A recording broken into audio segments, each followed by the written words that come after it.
3.1, c'était fonctionnement d'une pile. Qu'est-ce que nous entendons par fonctionnement d'une pile? Oui. D'une façon générale, lorsqu'on parle de fonctionnement, c'est-à-dire donner à quoi ça va servir cette pile. Son rôle principal, c'est quoi? Voilà. Donc, le fonctionnement d'une pile, c'est de produire de l'énergie électrique à partir de l'énergie chimique. Et pour produire de l'énergie électrique à partir de l'énergie chimique, nous devons étudier ce qui se passe à l'intérieur de cette pile, c'est-à-dire les réactions chimiques qui se produisent au niveau de chaque compartiment. C'est là où nous sommes arrêtés. La première des choses, nous avons, dans les paragraphes précédents, montré que la pile et la deux bornes désymétriques ne sont pas semblables. Nous avons branché un voltmètre ou un ampèremètre et nous avons vu qu'il y a une déviation d'un côté puis de l'autre côté. C'est le cas si nous utilisons un conducteur ohmique. Le branchement de ce conducteur n'affecte en rien ce qui se passe dans le circuit. C'est-à-dire que les bornes de ce dipôle, on dit qu'il est un dipôle symétrique. D'accord? Donc le branchement de la pile dépend de comment on connecte ces bornes. Donc il y a une borne positive et une borne négative. Pour dire ce que le fonctionnement, c'est arriver aux équations chimiques qui se produisent dans les deux compartiments. Donnez-moi la borne positive de la pile. Quel est le type de réaction qui se produit? Avec une petite logique.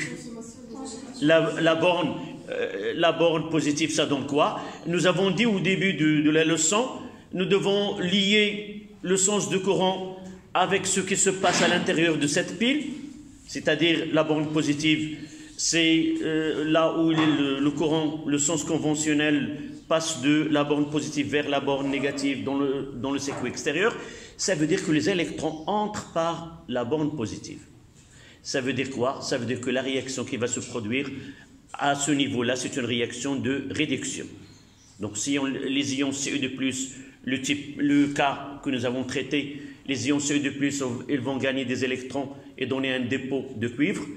La borne positive, c'est là où le courant entre, c'est-à-dire les électrons quittent cet électrode-là, c'est-à-dire il y a production des électrons.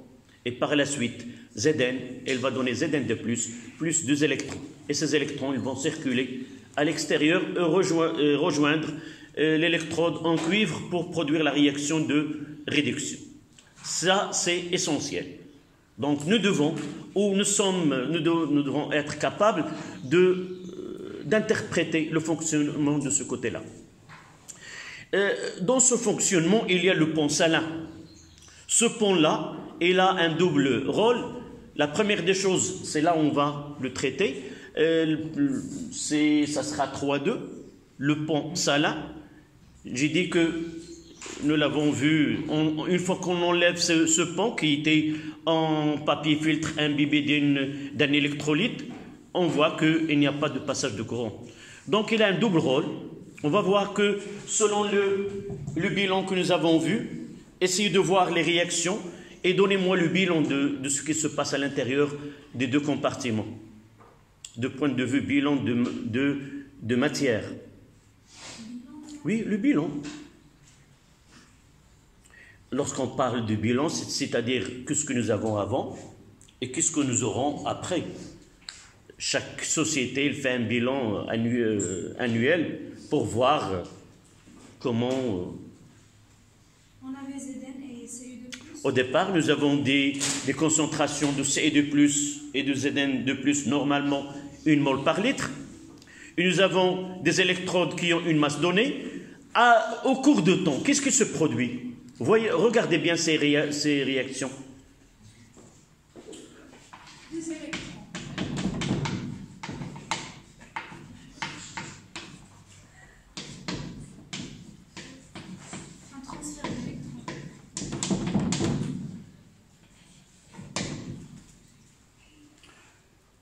il y a diminution de la concentration des ions Ce2+, et augmentation des ions Zn2+, diminution de masse de l'électrode en zinc et augmentation de la masse. C'est ça le bilan. Augmentation de la masse de la plaque de cuivre. Ça veut dire quoi? Ce qui il va nous intéresser pour faire introduire ce pont salin.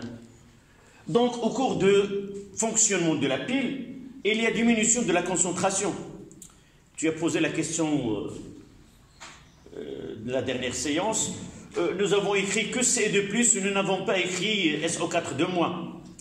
Donc, en réalité, est-ce que Ce2+, il est accompagné par SO4 2-.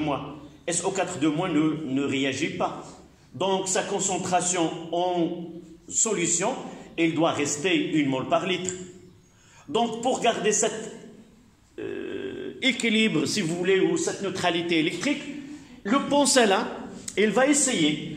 Par exemple, si on utilise le KCl, K+, plus Cl-. Qu'est-ce qu'il va? Quel est le rôle de cet électrolyte qui est dans le pont salin, qu'on le met sous forme d'un gel concentré afin de réaliser ce travail-là? Donc, une fois que Ce2+, est déposé sous forme de Cu, il y a un appauvrissement en charge plus, et celui-ci, il va injecter, entre guillemets, dans la solution, dans le compartiment de solution de sulfate de cuivre, quoi, pour compenser qu'est-ce qu'il va diminuer la concentration en ions. Donc, elle va injecter des ions K+. Chaque ion, elle va se déposer, elle va être remplacée par combien? La neutralité électrique ou l'égalité. Donc, de charge, on doit injecter 2 K+, de ce côté-là. Ces 2 K+, ils vont former un électrolyte de K+, en réalité, plus quoi? SO4 2-. De l'autre côté, là, qu'est-ce qui va se produire? Augmentation de la concentration de Zn2+, c'est-à-dire la concentration en ion positif, elle est plus grande. Donc, une fois qu'il se forme Zn2+, l'anion qui... On va injecter... ce côté-là, il y a déplacement de Cl-, il combien? 2. Et il va former Zn2+, plus 2Cl-.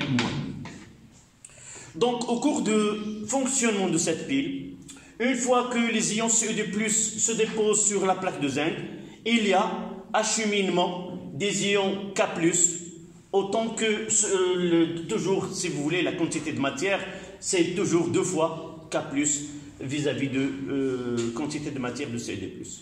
Donc, la première des choses, c'est la jonction, c'est-à-dire avoir un circuit qui est fermé. Et la deuxième, c'est réaliser cette neutralité électrique dans les 2 compartiments. Donc, on mettra 3,2. Le pont salin.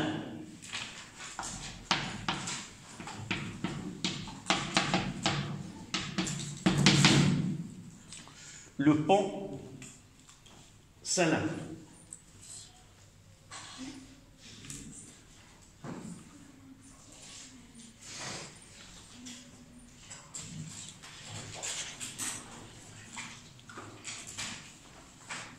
Donc, vous notez,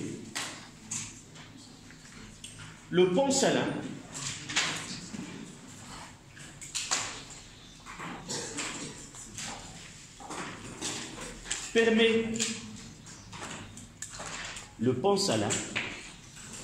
permet de fermer le circuit électrique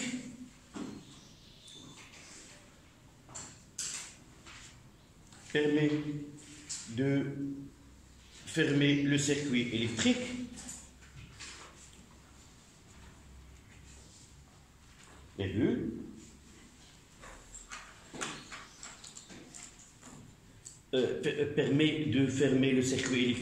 pour bien préciser, entre où il va fermer ce circuit électrique. Voilà, entre les deux demi-piles, plus exactement. Entre les deux demi-piles.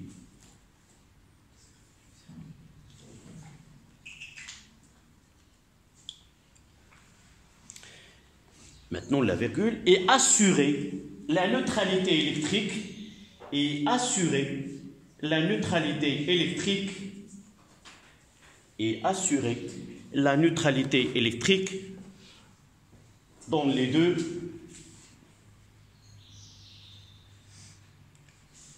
solutions. Dans les deux solutions.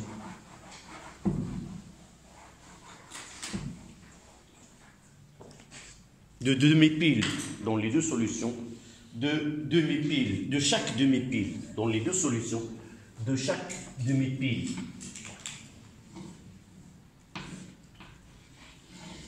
On va mettre ce petit schéma-là dans la neutralité, dans chaque demi-pile. On va mettre ici KCL. K plus CL moins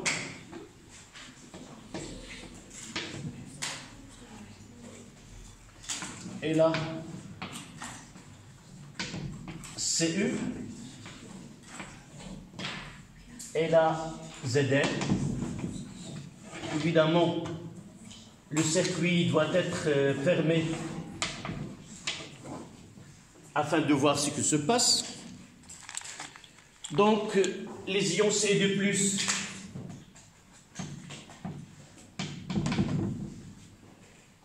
et chaque fois que il y a le passage ici de 2K+,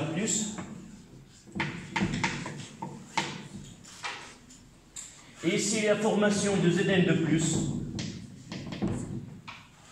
et ça fait 2Cl-.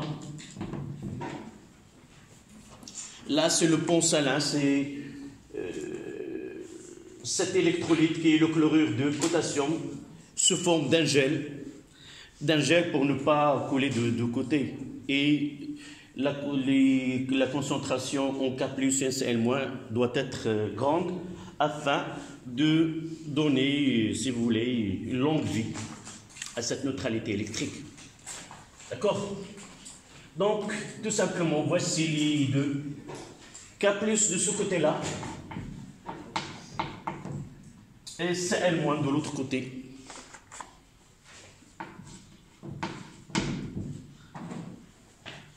N'oubliez pas que la conduction électrique généralement se réalise par les porteurs de charge. Les porteurs de charge, là, ce sont les électrons. Nous l'avons déjà mentionné. Là, les électrons de ce côté-là, dans l'électrolyte, dans l'électrode, et là, ces électrons vont.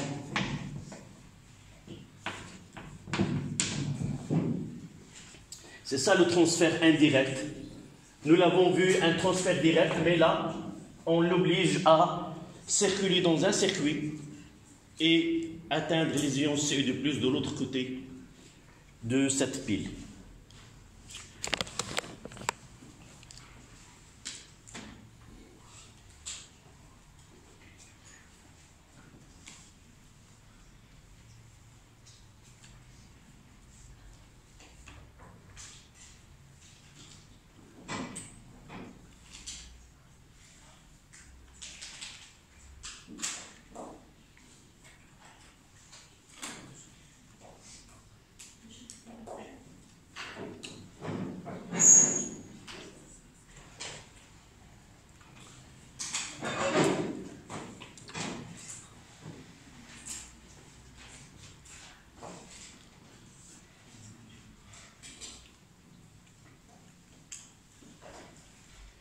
Donc on passe au point suivant.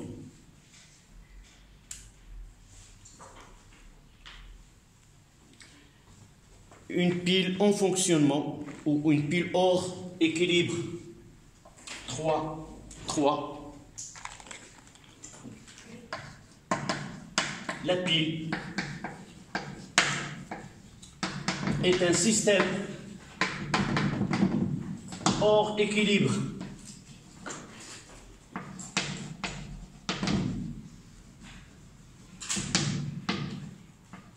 Est un système hors équilibre.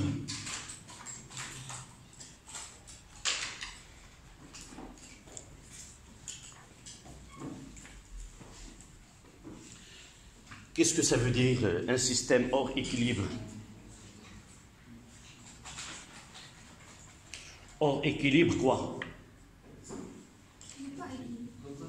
Non. Hors équilibre, quoi? Équilibre mécanique, équilibre quoi? Électrique, neutralité. Cette leçon, nous la traitons dans quelle partie? Chimie. Donc, c'est un système hors équilibre chimique. Nous avons dit tout à l'heure que la pile, elle se base sur ces réactions chimiques afin de donner de l'électricité.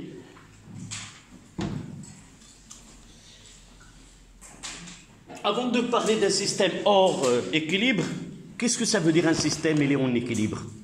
Ça veut dire quoi? Nous l'avons traité. Il n'y a pas l'échange d'électrons. D'une façon générale. D'une façon générale.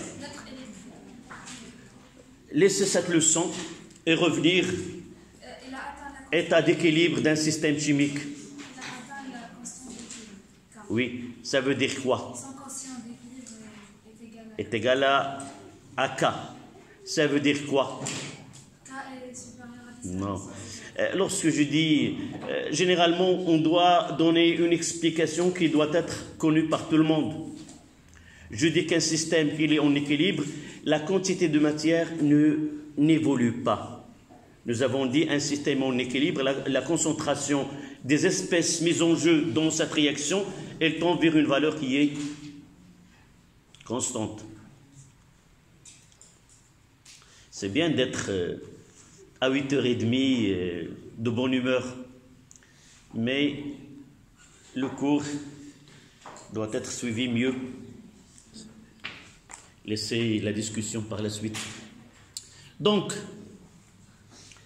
si nous parlons d'un système chimique et en équilibre, ça veut dire, si je parle de ce qui se passe ici, Cu de plus Zn, ça donne Cu plus Zn de plus. Si je qualifie cette transformation chimique comme en état d'équilibre, ça veut dire quoi?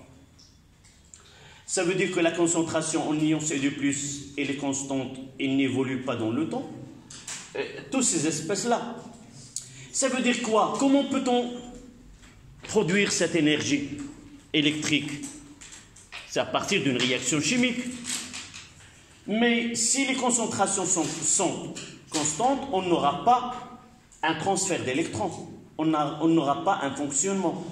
Donc, pour qu'une pile, au moment de son fonctionnement, elle est toujours hors équilibre. Et lorsqu'il atteint l'équilibre, ce que cette pile elle est usée, ne sert à rien. D'accord? Donc, il faut bien comprendre que pour que la pile soit en fonctionnement de production, si vous voulez, de l'énergie électrique, elle doit être hors équilibre. C'est-à-dire, il y a évolution vers cet état d'équilibre. Comment? Ah, pour donner cette différence de potentiel. Mais nous n'entrons pas dans l'électrochimie pure, mais nous restons uniquement de ce que nous avons vu auparavant. Donc, vous mettez une pile électrochimique. Une pile électrochimique. Au cours de son fonctionnement,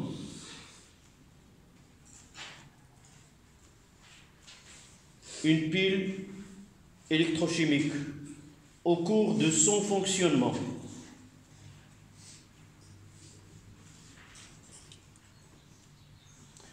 est considéré comme un système chimique,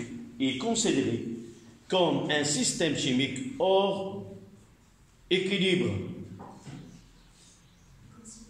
est considéré comme un système chimique hors équilibre. Est considéré comme un système hors équilibre. À la ligne, l'avancement X de la réaction, l'avancement X de la réaction augmente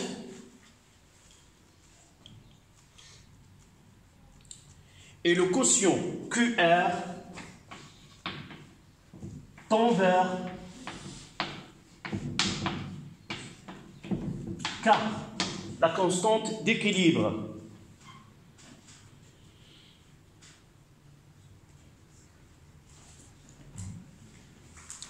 Ainsi,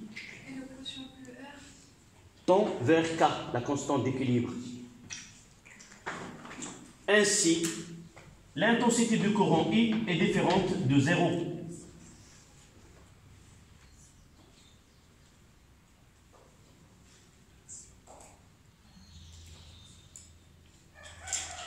Point à la ligne.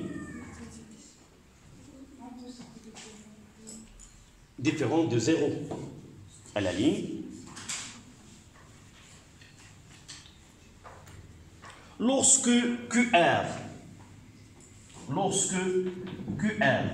est égal à K,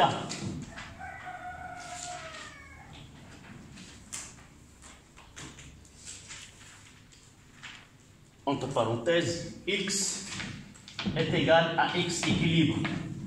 L'avancement est égal à X équilibre.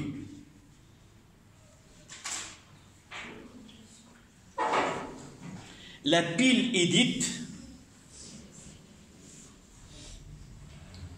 entre parenthèses, X est égal à X équilibre. La pile est dite usée. La pile est dite usée. Ça veut dire quoi? Il doit être jeté, entre guillemets. C'est pas jeté comme ça. S'il est recyclable, il doit être... sinon, on doit être vigilant du côté de pollution de ces piles. Et alors, I est égal à 0. Et alors, I, l'intensité I équilibre, est égal à 0.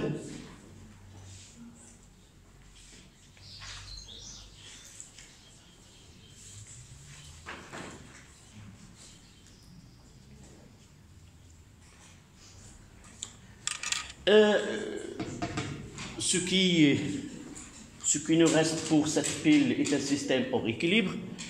La pile, il obéit à la règle, ce qu'on appelle les critères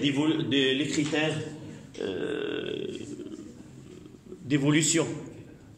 Ça veut dire qu'on peut connaître le système dans quel sens il évolue et qu'il est en état d'équilibre.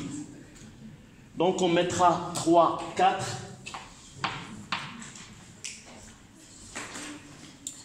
3, 4.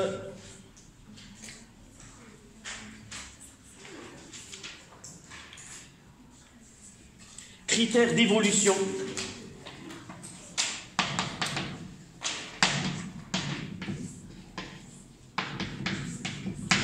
Critères d'évolution d'un système chimique. D'un système chimique.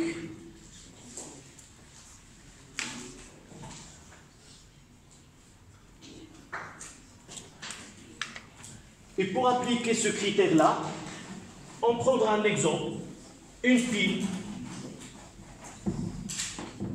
On l'applique à une pile cuivre-argent. Exemple.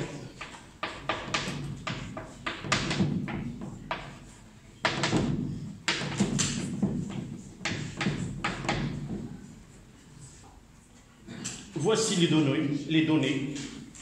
les deux couples redox CE2+ sur CU et HG+ sur HG. Les couples mis en jeu. Le pont Sala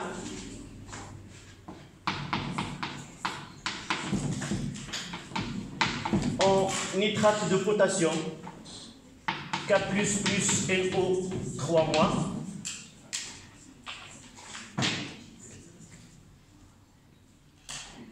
Les concentrations en ion CE2+, Hg+, est égal à 0,1 mol litre moins 1.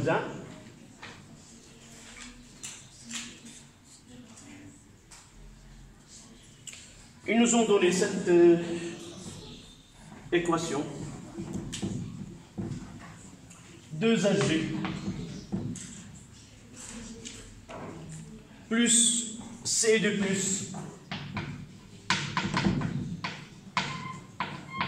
ça donne Cu plus 2Hg+.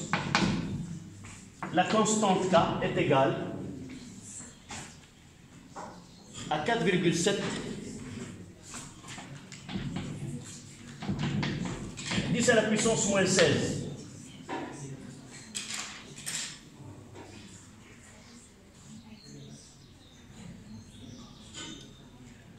Ce qu'on nous demande, c'est le fonctionnement de cette pile, déterminer le pôle positif, le pôle négatif, et dans quel sens, quelle est l'évolution de ce système-là. On va essayer d'appliquer ce critère d'évolution pour connaître ce qui se passe réellement dans cette pile et par la suite connaître le pôle positif et le pôle négatif.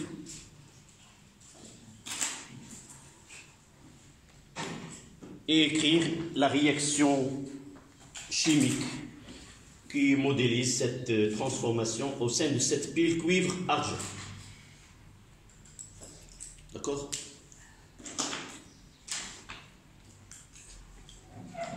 Pour déterminer le sens d'évolution de ce système, on doit calculer quoi? QR. Dans ce cas-là, QR est égal, donnez-moi cette expression, la concentration en Hg+ au carré sur la concentration de Ce2+.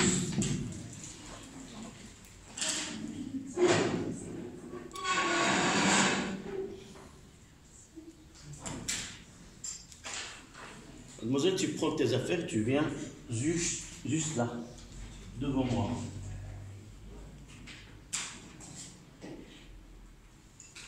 Généralement,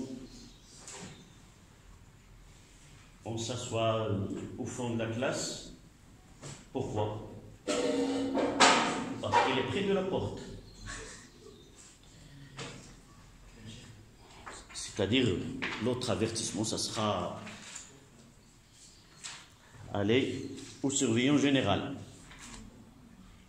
Donc, 0,1 c'est 10-1, au carré c'est 10-2, sur 10-1 c'est 0,1, et ça donne 10-1. Ça veut dire en écriture simple 0,1. N'est-ce pas? Ça ne demande pas une grande réflexion. C'est 10-1, au carré c'est 10-2. Ils ont les mêmes concentrations initiales, les deux.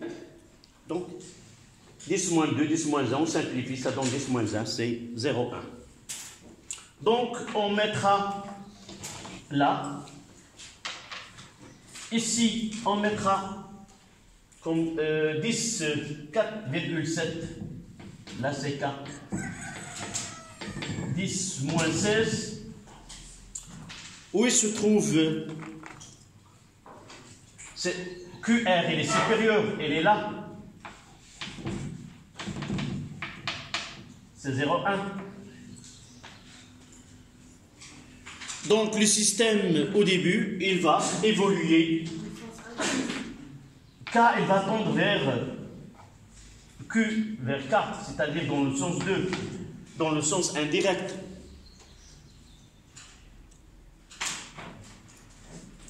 Donc, évolution du système.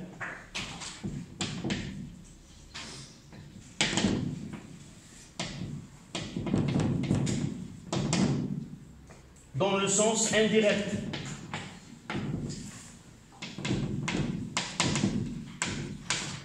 Ça veut dire 2. Qu'est-ce que je dois faire? Je dois refaire l'écriture.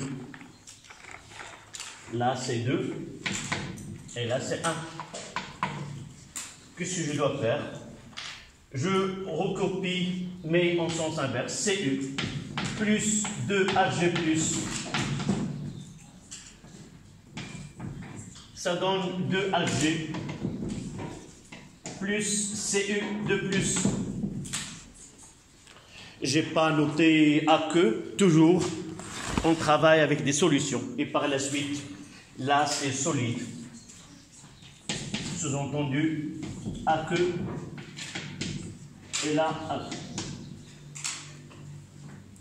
Donc, si je trouve que l'évolution, dans le sens indirect, je dois permuter les produits avec les réactifs et devenir ce cas-là.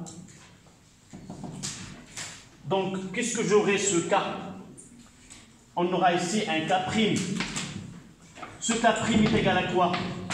À 1 sur K. Qui est égal à 1 sur 4,7, 10 moins 16. Avec une calculatrice, ça donne 2,1, 10 à la puissance 15. 2,1, c'est ça. 10 à la puissance 15.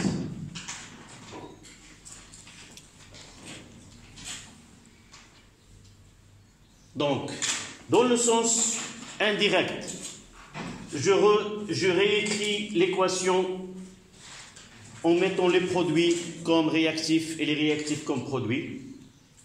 Et je change la valeur de K avec K' qui est l'inverse de celle que nous ont donnée. La dernière étape, c'est quoi? Comment est K'?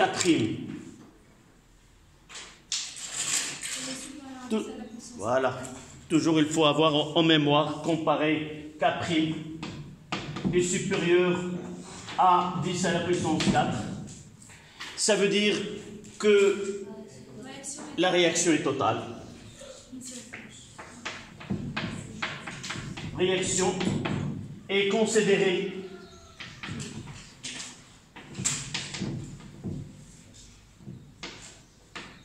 totale. Et je dois l'écrire avec une seule flèche. C'est CU plus 2HG plus. Ça donne CE de plus 2HG. Voilà comment on applique le critère d'évolution d'un système dans le cas des piles.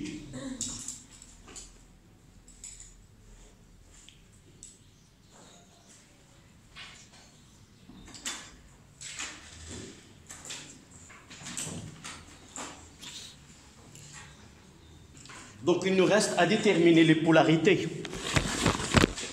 Le pôle positif, le pôle négatif, le sens de courant.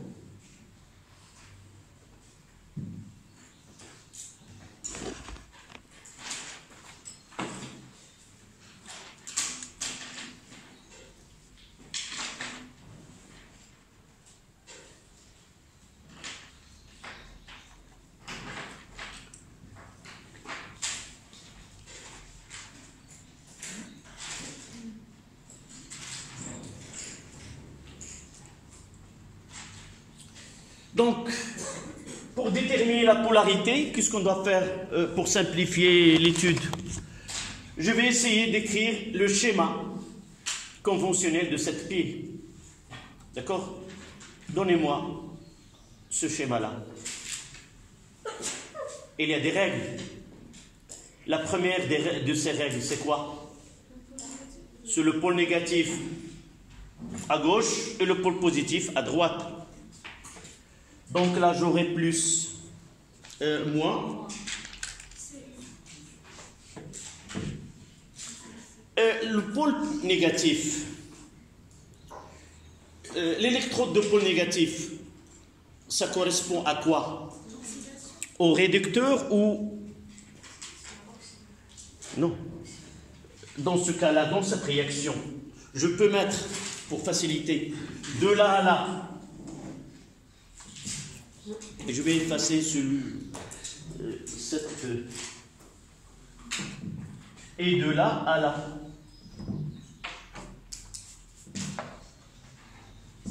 Là, c'est quoi? Cu, c'est Ce2+, c'est une oxydation.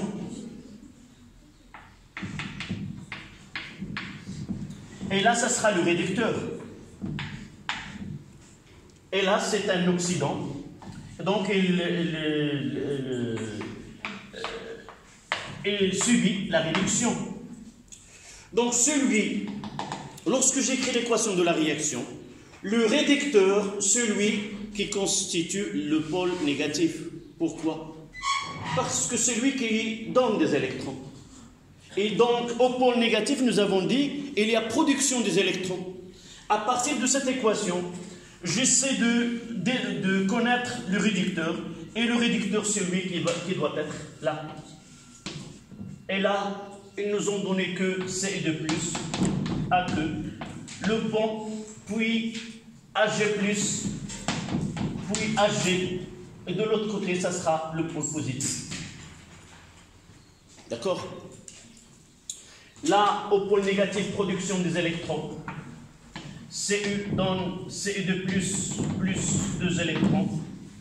Et là, c'est la production, c'est la consommation des Ag, plus 1 électron.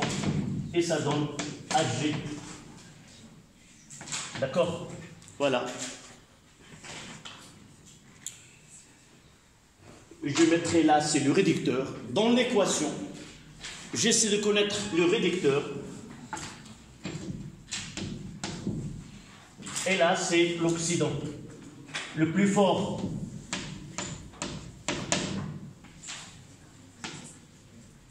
Celui qui consomme des électrons, ça sera le pôle positif. Et si vous voyez, les électrons sont de ce côté-là.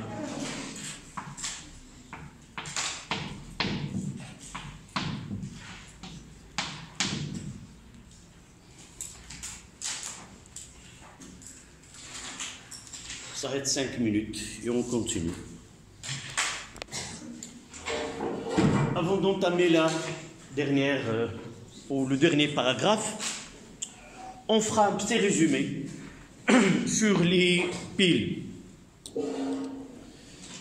De point de vue physique, on peut dire que une pile c'est un générateur de courant. Et là, un symbole. Donc la pile, il y a une borne positive. Là c'est P et là c'est N. Ça, une pile.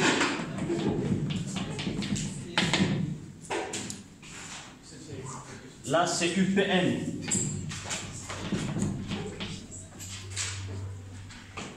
Sa caractéristique c'est quoi?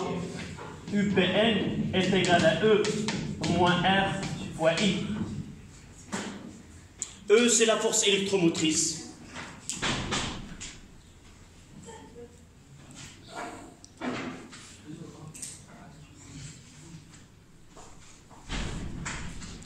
Quelqu'un...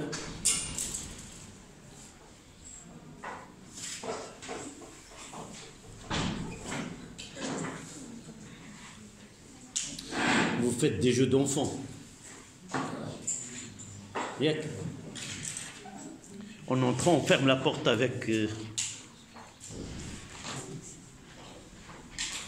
la chinta. La chinta. Un alim chitou chiddita. Sans le. Donc, c'est pas. Donc, une pile, c'est un générateur. Il y a une borne positive négative. Il y a une tension UPN qui est égale à E moins RI. Avec ce E, c'est la force électromotrice. Elle est exprimée en volts. R, c'est la résistance interne. Vous écrivez en même temps que moi. La résistance interne. Elle est exprimée, son unité en système international, c'est le ohm. Et le I, c'est l'intensité de courant qui débite lorsque le circuit est fermé. Si la résistance interne est négligeable, on peut écrire que UPN est sensiblement égal à E avec R presque nul. D'accord? Ça, c'est la première des choses.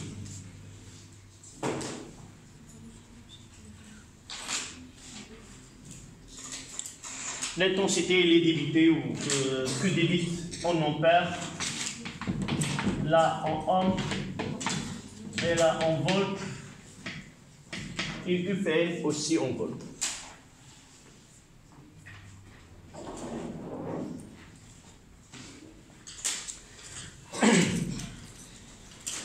Cette force électromotrice E, notre programme ne permet pas de donner son expression.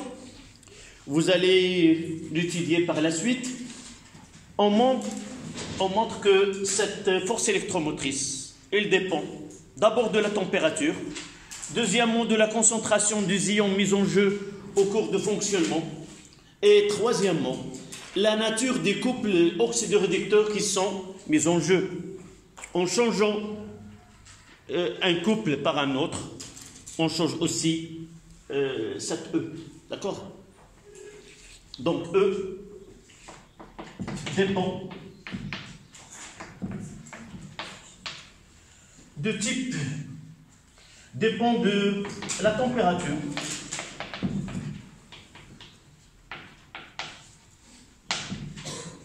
Ça dépend de la température, nous l'avons déjà traité dans les réactions chimiques. Et nous avons dit que la température est un facteur cinétique et permet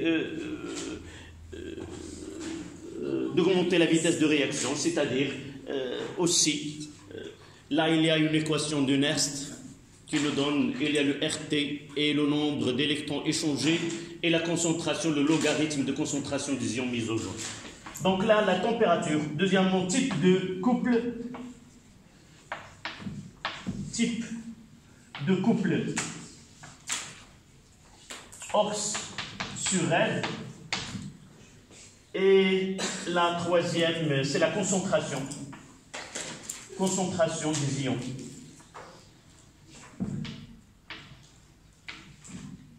Peut-être vous n'observez pas le troisième. Concentration des ions mis en jeu.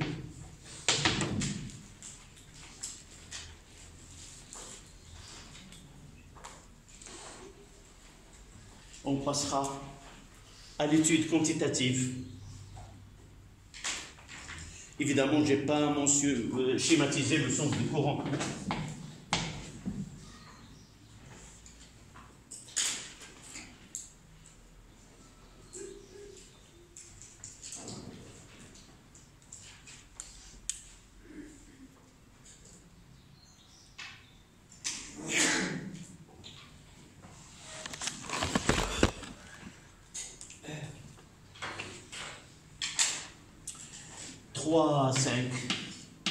Étude quantitative.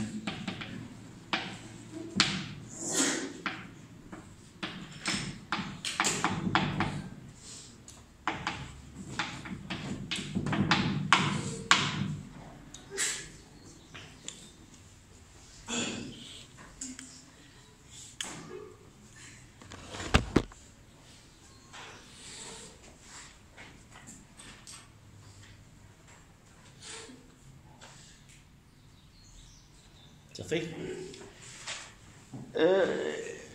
dans un exercice qu'on va traiter tout à l'heure, presque les dernières questions, ça, elles concernent des calculs numériques concernant la masse mise en jeu, comment l'augmentation de la masse d'une électrode ou la diminution. Donc, on doit donner des relations qui lient ce qui se passe à l'intérieur de la pile, qui sont des réactions chimiques, et de ce qui se passe dans le circuit, qui est un courant électrique. Donc, la première, on doit donner l'expression du I. Donc, l'intensité du courant électrique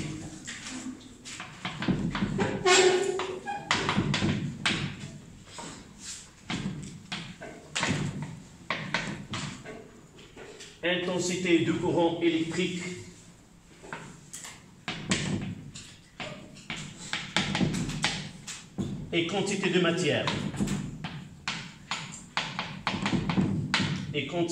de matière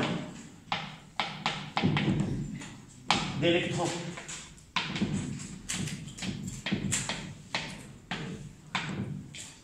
Mise en jeu, évidemment.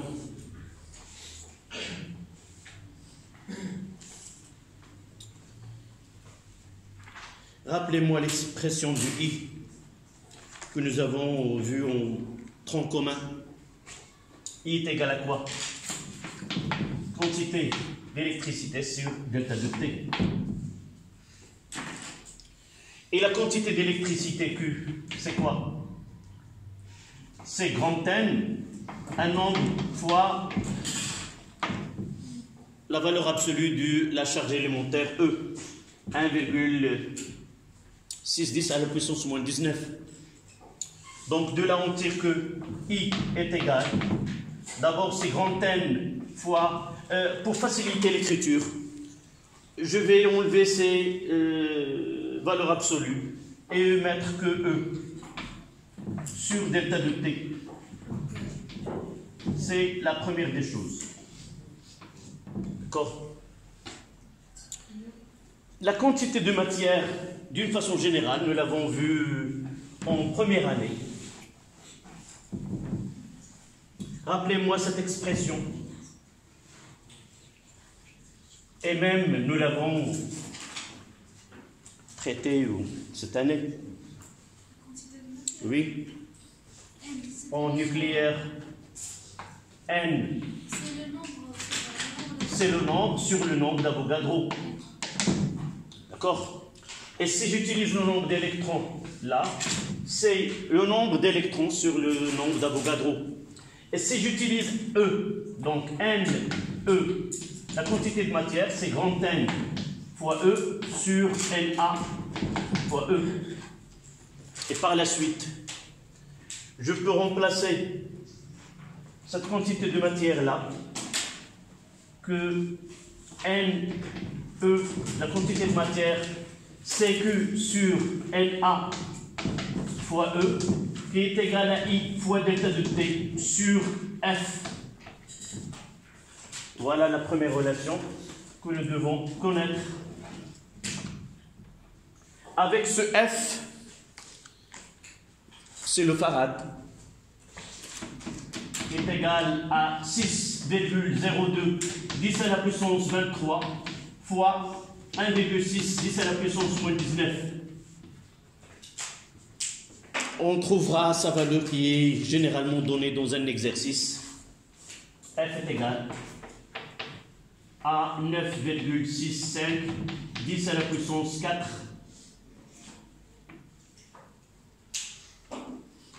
coulombs. C'est la charge d'une mole d'électrons.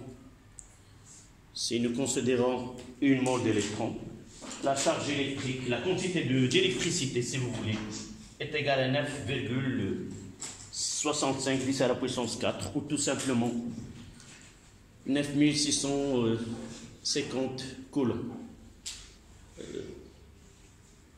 76 500 plutôt.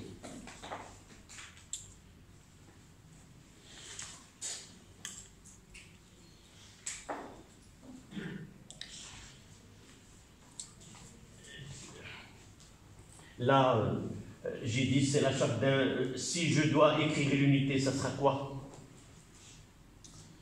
Quelle est l'unité de la charge élémentaire? C'est le coulomb. Et quelle est l'unité de la constante d'Avogadro? L'unité de la constante d'Avogadro? Mol moins 1. Donc l'unité de F, c'est 9,65 10 à la puissance 4 coulomb mol moins 1.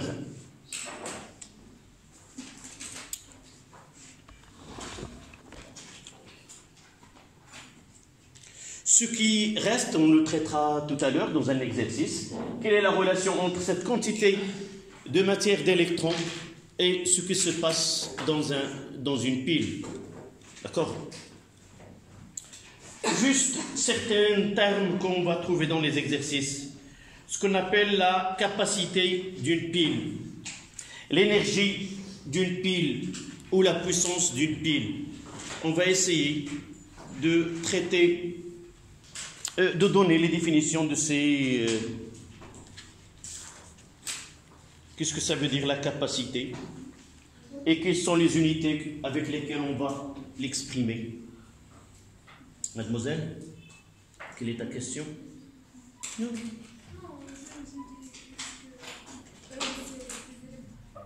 E, c'est la charge élémentaire, petite e. Non, la quantité de matière N de E.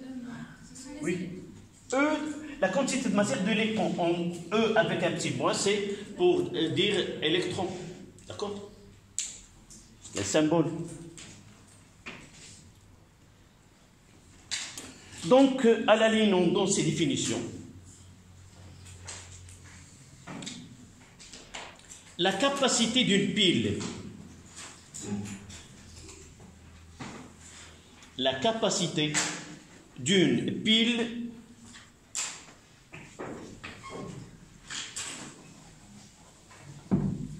la capacité d'une pile, 2 points, Q max. La capacité d'une pile Q max et la quantité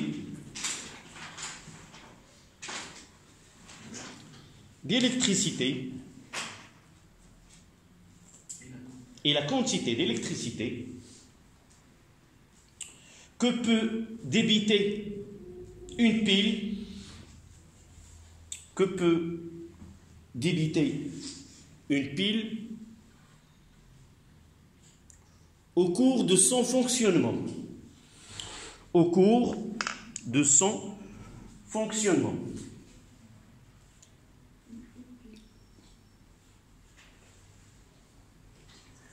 Lorsqu'on dit au cours de son fonctionnement, ça veut dire il y a un temps. Et d'après la relation, ce Q max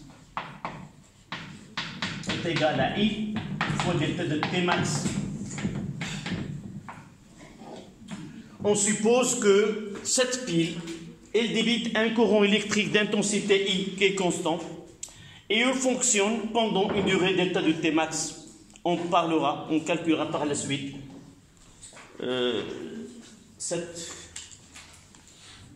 Vous voyez que dans le système international en SI, ce Q, s'il est exprimé en coulomb, I doit être exprimé en ampères et delta de T doit être exprimé en secondes. Mais parfois, on peut utiliser une unité qui est pratique. Là, si on utilise A en ampères et delta de T en heure, l'unité là, c'est en ampères-heure.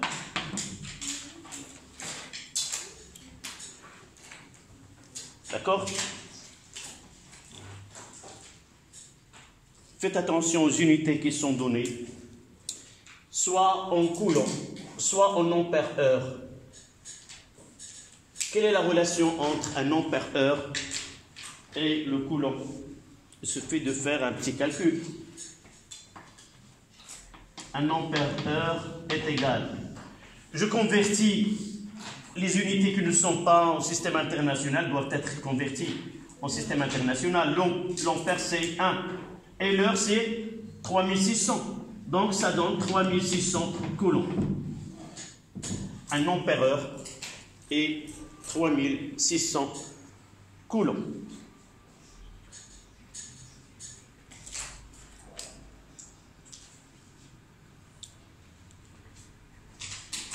Là, ce qu'on appelle la capacité d'une pile.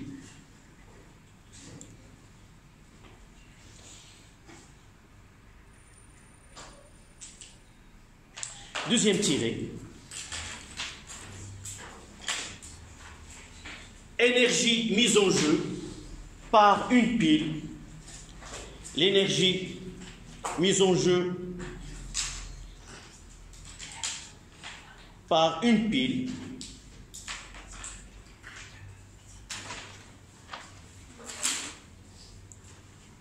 on la note W. L'énergie mise en jeu par une pile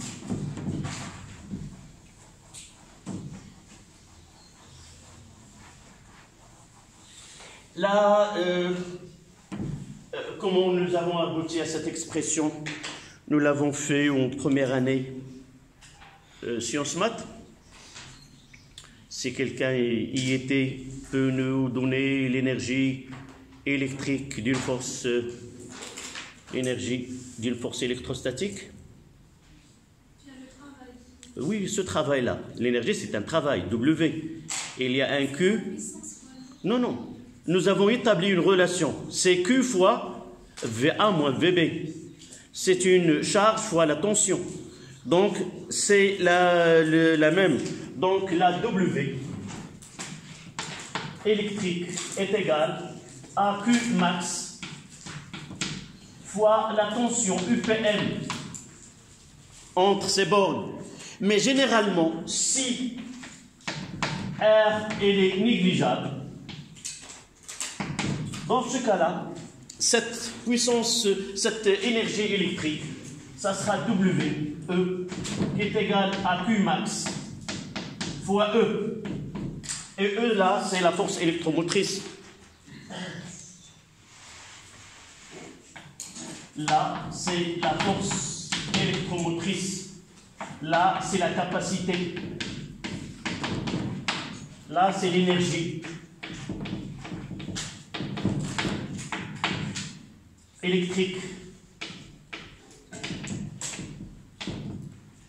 fournie par une pile. Les unités, ça sera le W, ça sera en joules, Q, ça sera en coulomb, et la force électromotrice, ça sera en volts.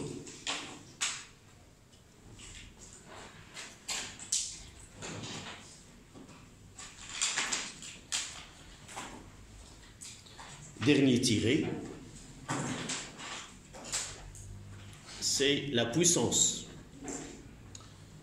développée par une pile.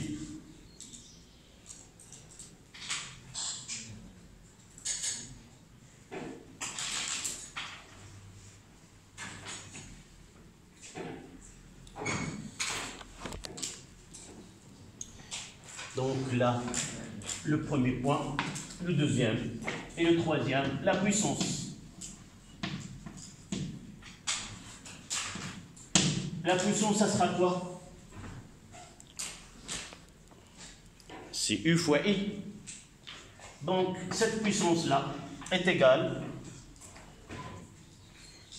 La tension entre les bornes de c'est U fois I UPN. Donc ici on aura si UPN est presque E, on aura cette puissance-là est égale CU fois I. Nous l'avons vu l'année dernière en première année, c'est le bilan énergétique dans un circuit électrique. Nous avons fait le bilan dans un conducteur ohmique.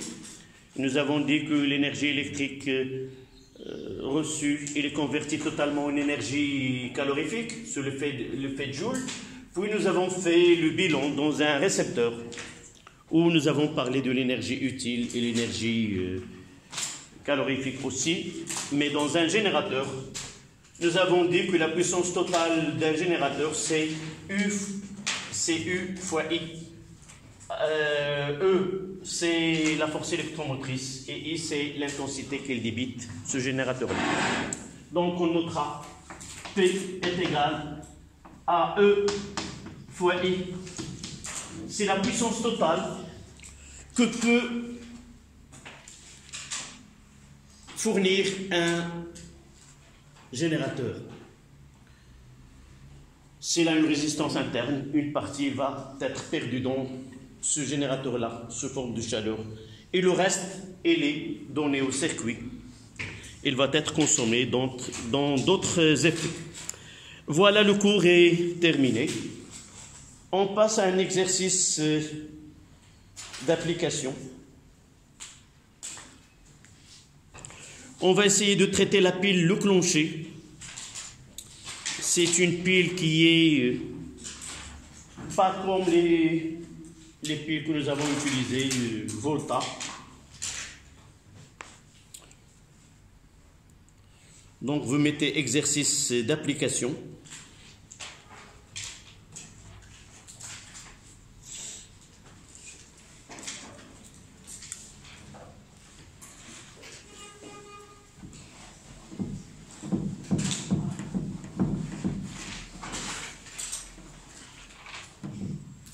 Voici les données de cet exercice. Donc, il nous donne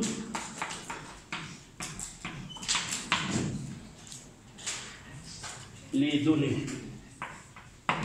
E est égal à 1,610 moins 19 coulombs. Il nous donne NA est égal à 6,02 10 à la puissance 23 mol moins 1. Les masses molaires, grand M de Zn. Là, vous mettez exercice d'application. 64,5 grammes mol moins 1.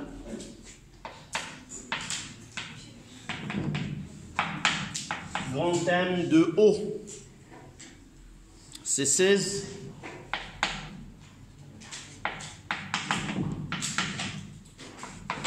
Toutes les masses molaires sont en grammes mol moins 1 pour simplifier. Grand M de Mn, c'est 54,9. Et grand M de H égale à 1. S'il vous plaît, essayez de décrire l'énoncé. La partie A.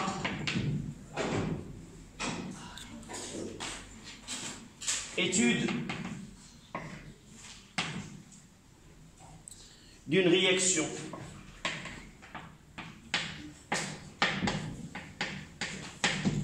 d'oxydoréduction. Premièrement,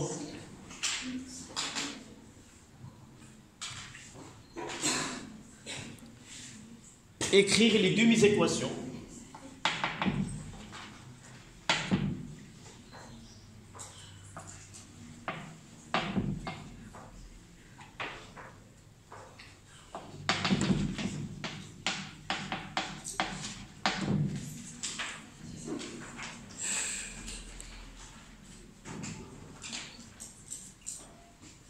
De Zn de plus sur Zn et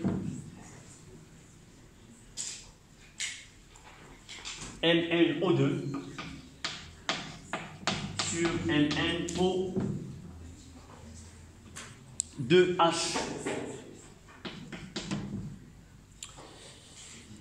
Au milieu basique,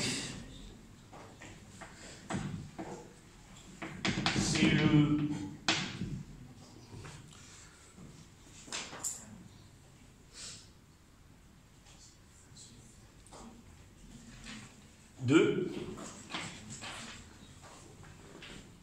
on déduire l'équation de la réaction.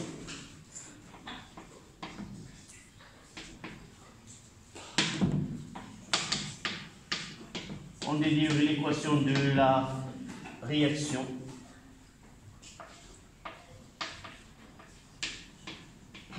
considérer le total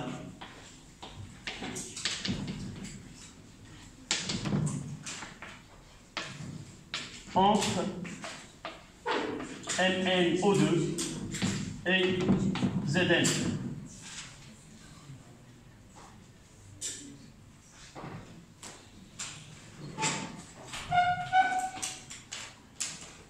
Troisième question.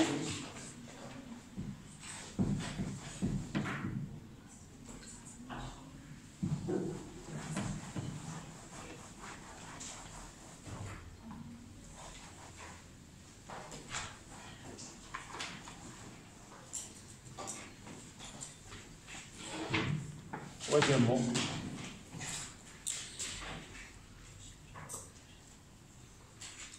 on utilise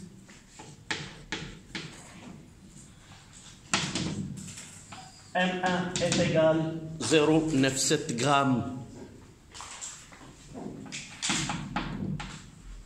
79 grammes de MnO2 et 20 grammes de Zn. Et M2 est égal à 20 grammes de Zn. Déterminer la composition finale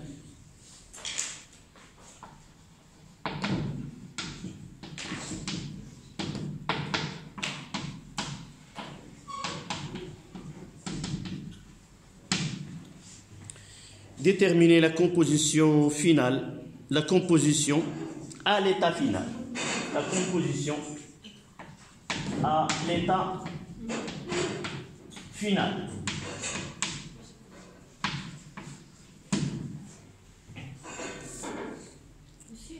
Oui. L'unité, gramme mol moins 1. La masse molaire, c'est la masse molaire. G mol moins 1.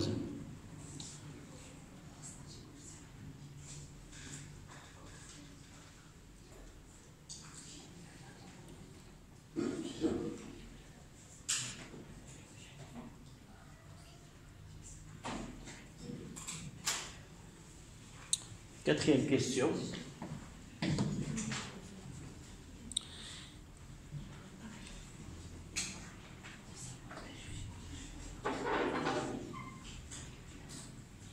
Quatrième question, comme la quantité de matière est changée.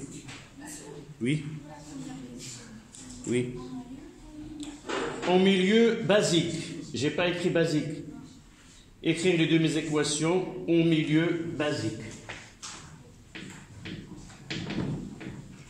En milieu basique.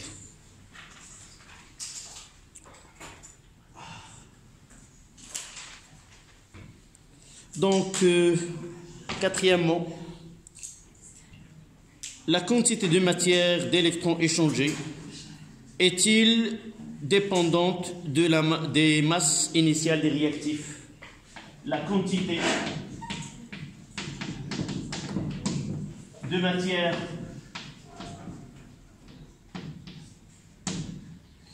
d'électrons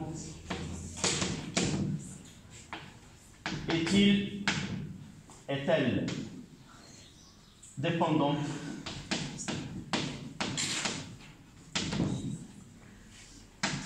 des masses des réactifs?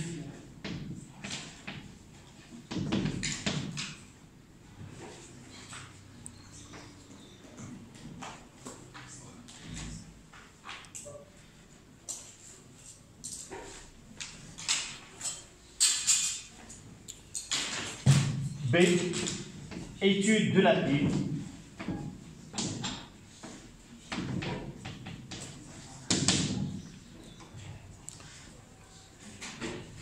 Première question. Déterminer la polarité et donner, premièrement,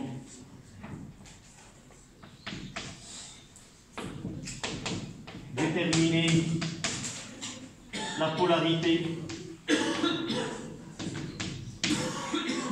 et le schéma conventionnel fait le schéma conventionnel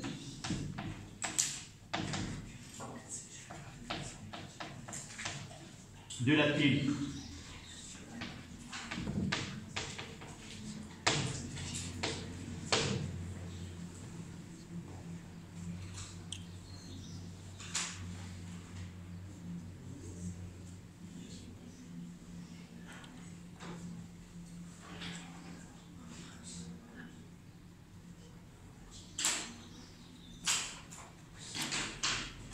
Deuxième question.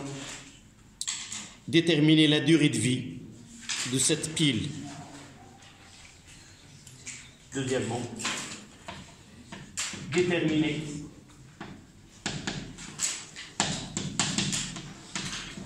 la durée de vie de cette pile.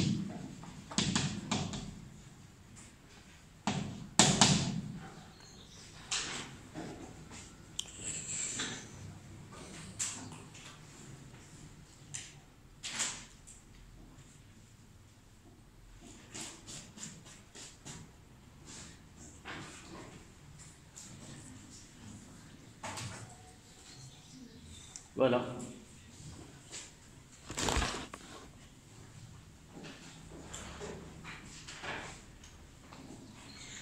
Je ne sais pas si vous avez traité l'année dernière, lors des réactions d'oxydoréduction, traité le cas où nous avons des réactions d'oxydoréduction dans un milieu qui est basique. Normalement, au programme, on fait équilibrer uniquement les réactions qui se font en milieu acide. Mais on va voir, la même méthode sera appliquée pour les solutions qui se passent en milieu basique. On va voir comment passer de la méthode que vous avez vue l'année dernière et comment traiter le cas des milieux basiques. D'accord ? Essayez d'écrire vite. L'écriture, ça ne nécessite pas une grande façon qu'elle soit lisible. Tu n'arrives pas à lire. Oui. La quantité de matière d'électrons est-elle dépendante de réactifs? Évidemment, on doit ajouter justifier. Mais pour nous, toujours, on doit justifier nos réponses en physique.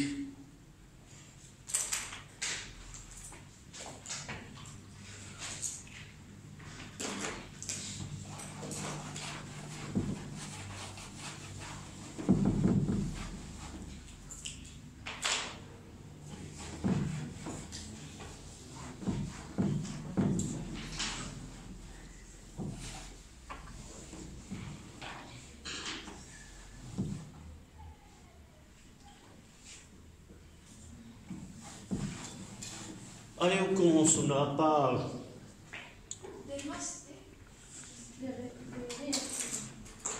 Dépend-il de masse des réactifs?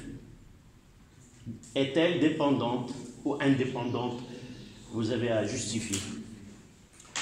Donc, étude d'une réaction redox, première question, d'une équation d'oxydoréduction, écrire les demi-équations. Là, lorsque nous demandons les demi-équations, on ne fera pas. Je viens de le lire, juste.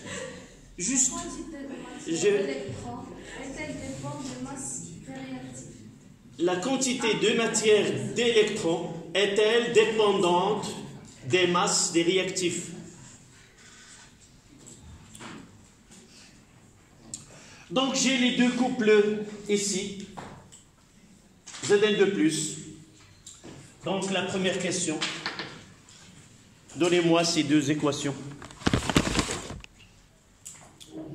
Oui, donne-moi cette demi-équation. Tu choisis la plus simple. Oui, tu me comprends. Allez, réponds. Si tu comprends ce que je te dis.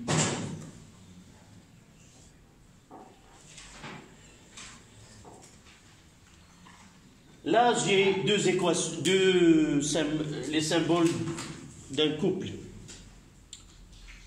Équation de demi-réaction ou équation électronique. Qu'est-ce qu'on va écrire là, avec celle-là? Vous, toi.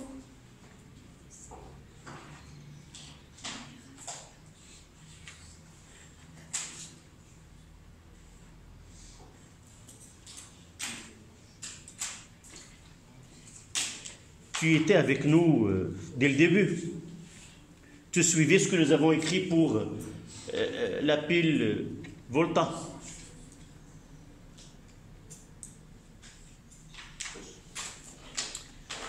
Donc, un couple, de cette façon, j'ai écrit d'une façon, je mettrai le premier ici, Zn2 plus, et double flèche, je mettrai son conjugué, peu importe. Et là, je dois équilibrer l'élément, on doit équilibrer Zn, Zn. La charge, c'est un manque de 2 électrons, et ici, il n'y a pas de manque d'électrons. Donc, j'ajouterai 2 électrons là, tout simplement. La plus difficile, c'est la deuxième. Là aussi, je vais écrire d'une façon Mn. Vous suivez, s'il vous plaît, MnO2. Avec son conjugué, c'est MnO2H. Qui peut me rappeler, nous avons fait au début de l'année, comment équilibrer les réactions d'oxydoréduction. Mn, l'élément Mn, elle est équilibrée. Elle est équilibrée. L'oxygène, la 2 et la 2, elle est équilibrée. Elle reste l'hydrogène. Ce que nous avons étudié en milieu acide, donc je dois ajouter plus H+. Mais eux, ils ont dit dans un milieu basique. On verra par la suite. Là, il n'y a pas aucun manque. Là, un manque d'électrons. Pour équilibrer, je dois ajouter un électron. Donc l'équation, il est équilibrée. De point de vue charge et de point de vue élément chimique. Mais en milieu basique, je cherche combien j'ai de H+, et j'ajouterai autant de deux côtés. Là, j'ai un seul H+, donc j'ajouterai H au moins, et là, H au moins, de deux côtés. Si j'ai 3, j'ajouterai 3 de ce côté, 3 de ce côté. Donc, l'écriture, ça sera H+ avec H au moins, ça donne quoi? Réaction acide-base. Ça donne quoi? H2O. Donc, l'équation au milieu basique, ça sera MnO2 plus H2O plus un électron, double flèche, ça donne MnO2H plus H au moins. Voilà comment arriver à une réaction d'oxydoréduction qui se fait dans un milieu basique. D'accord? Vous faites ce que vous avez l'habitude de faire, équilibrer avec H+, et par la suite, ajoutez autant de H en moins que vous avez comme H+, de deux côtés, et vous simplifiez H+ avec H2O, H+ avec H au moins par H2O. Si j'ai 3, 3, j'aurai 3 H2O, 5, 5, et ainsi de suite.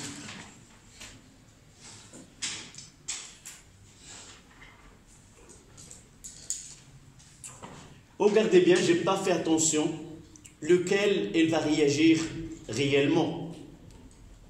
J'ai écrit Zn2+, comme je peux écrire MnO2 de ce côté-là, et MnO2H de ce côté, et l'autre de l'autre côté.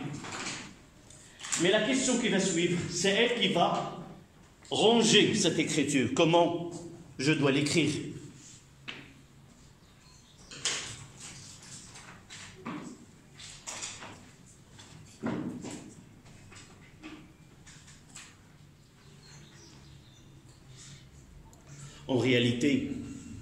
En réalité, je dois répondre à la première question en lisant l'exercice tout entier. Ce que j'ai fait là, j'aurai, en réalité, lorsqu'ils me disent que les réactifs sont MnO2 et Zn, je dois écrire Zn là, pour faciliter l'écriture par la suite. Parce que vous voyez là, il y a gain d'électrons de ce côté. Les électrons doivent être de deux côtés de mes équations. Donc la deuxième question, ça sera Zn. Ça donne Zn de plus 2 électrons. Là, on terminera la prochaine fois. Essayez de faire l'exercice. Là, c'est E1 et là, c'est E2. À quoi t'égale E?